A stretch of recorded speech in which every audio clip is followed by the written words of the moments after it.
John Williams will be our final speaker this evening. He is the Director of Youth Services with Oak Park and River Forest Townships. John, you have a tough act to follow.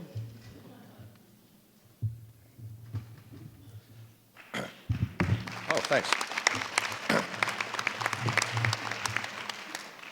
Good evening.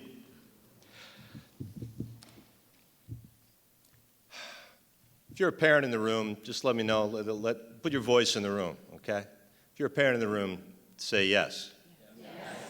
It's good. It's good to know. Good to see you. I'm a lot of things. I'm a son, a husband, uncle, godfather, director of youth services for 16 years, counselor, a bunch of things. Most important thing I've ever been called in my life is dad or da or papa by my little ones. So I ask parents again, is there anything that would you do anything to save your child's life? Yes. Some of them are here. You should say it like you mean it. Yes. Are you willing to do dramatic things to save your child's life? Yes. Anyone see this video in the last couple of days of this woman got caught in a riptide, looked like, and the last thing she did in her life was grab her 12-year-old son and heave him towards the rescuers to save him as the water carried her away. As a parent, I think, and I think we'd all like to think, that in a moment like that, we step up and do whatever we have to do to take care of ours, to protect our children. When we're talking about substance abuse, it doesn't feel that dramatic at the time until you get to that moment. The thing is that these moments sneak up on you. They come a little bit at a time. And the question tonight that I'm asked to shift us into is, what are you willing to do? What are you prepared to do on this? Because I'll tell you, you have significant resources in this community. Many of them are up here. Some of them are here, some of them are hiding in different spots in the room. But they're here, and they're willing to do whatever we can. We're willing to do whatever we can to help you. But there is this amazing thing. This is at least my 5th time in this room with this many people. There's been times when we've had every seat filled. I'm thankful tonight that we're not here with a parent leading off the introduction because their son or daughter overdosed and died. Because I've been in the room on that too, and we've had that introduction. There's a rap that I've been working on in my head. I don't mean like a talk. The title of which I'll see you at the next overdose.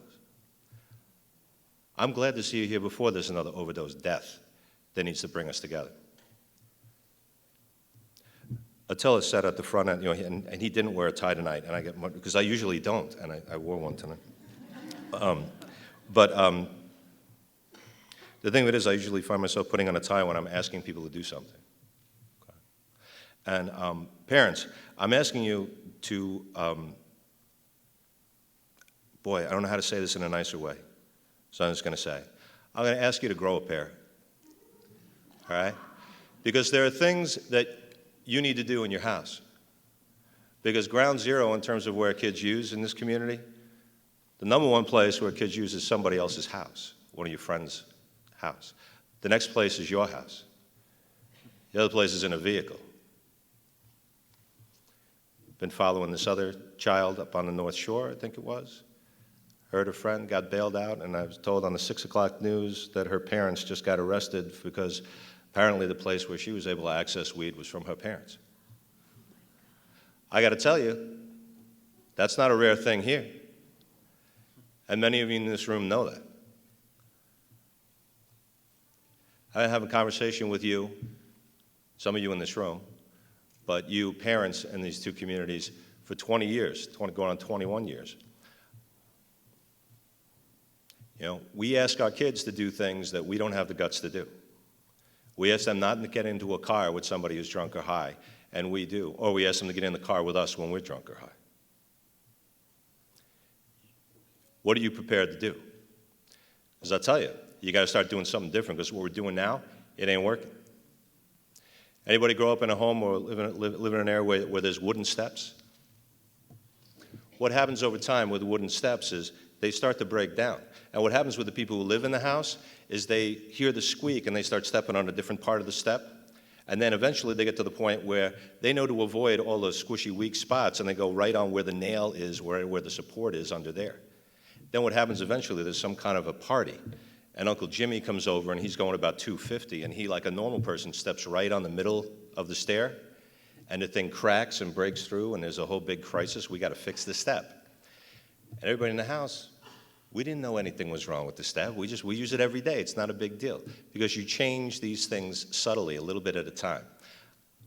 You saw the date at the front end? I need to know, is there anybody in this room who is not convinced that you have a bigger problem here than in other communities?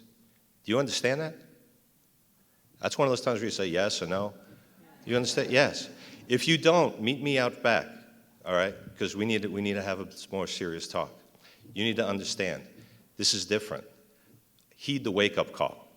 This is about the 5th wave of wake-up calls. I would like it to be the case that we find ways to work together to turn this in a different way. And God, please don't let it be after I'm there and you're there burying another one of our children and then having this meeting and then talking about this. Let's do this. And the thing is, we're going to get together, we'll work for a while, and then some people will peel off, and some of us will still be here. Right? Some of us will still be here doing this stuff. We're asking you to join with us and keep on doing that. Young people who are here tonight, thank you for being here. Please, you need to do some things differently too. You know who's carrying, you know who's dealing, you know who's partying, you know who's really a mess and needs some help. Don't be quiet about it. Talk to somebody about it. And if they don't listen to you, and a parent doesn't listen to you, and another adult doesn't listen to you, keep on going until somebody does. Anybody from the recovery community tonight who, like you, are doing really well, I'm glad you're alive, all right? Really, I'm very glad that you're alive and here tonight, and that your son is alive. Kids get better. People can get better. What are you willing to do? Things that we talked about, because it pushed me at the Citizens Council meeting. Well, what can the school do about it? I got to tell you, in my experience in 21 years, the school has never been pushing drugs to your children. Not in the high school, not in the elementary school, not in the middle school. The police are not pushing drugs to your children. The social services folks aren't pushing drugs to your children. Your children get it from each other, and sometimes they're getting it from you. And some of you know who those people are. Make your choice. But I'm asking you, I'm inviting you, I'm begging and pleading with you. Grow a pair and start saying something about it now. Do something about it now while you can. What the school could do, if you want the school to, you put it all in the school, closed campus, uniforms. I love those drug-sniffing dogs. Bring those in. Because when your son or daughter is hiding in a place that they think no one will search, that dog sniffs it and makes a growl, it really gets your attention. But I'll tell you, people are able to get drugs in prison. You could do all that, and your kids will still find a way to get high. The thing we need to change is what happens with each other. This is community. Community should not just be what zip code you have and that we all share a common tax base. Community is this. Are you in or are you out? There's more opportunities to figure out how we can do that together. You in or we're all in. We're all in. I want you to ask you to come and be there with us. Your kids, what are you willing to do? Thank you.